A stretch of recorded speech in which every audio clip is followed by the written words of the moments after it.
aujourd'hui je suis très contente de vous retrouver pour une nouvelle vidéo.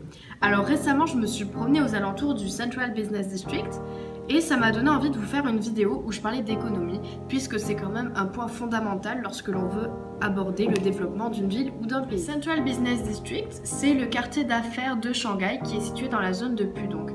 Donc ce quartier d'affaires, il a été inauguré dans les années 90 et en 20 ans, il a recouvert près de la moitié de la surface de la ville entière de Shanghai. La vidéo va se diviser en deux parties.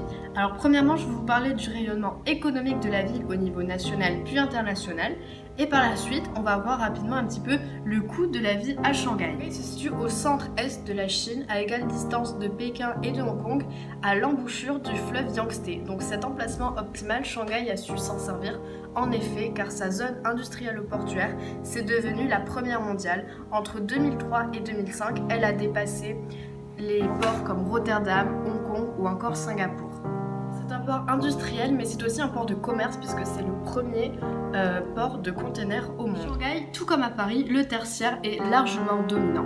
À Shanghai, il représente 60% du PIB et 39% sont consacrés à l'industrie et le reste à l'agriculture. Il ne reste donc que 1%. Le PIB de Shanghai s'élevant à 594 milliards de dollars.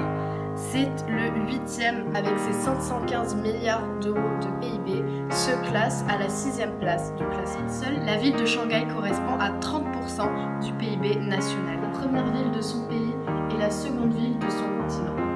Elle concentre à elle-même un tiers des IDE à destination de la Chine. Dans ce quartier, on ne voit que des buildings. Il y a 120 nouveaux édifices qui sont construits par an. Dans ce quartier se concentrent 130 établissements financiers, 4000 entreprises de tertiaire, donc de services venus du monde entier, et 35 firmes transnationales. Une politique de libre-échange, une position optimale ont permis à Shanghai, capitale des nouvelles technologies, de s'imposer économiquement dans son pays, mais surtout à l'international, attrayant de nombreux investisseurs et grandes entreprises.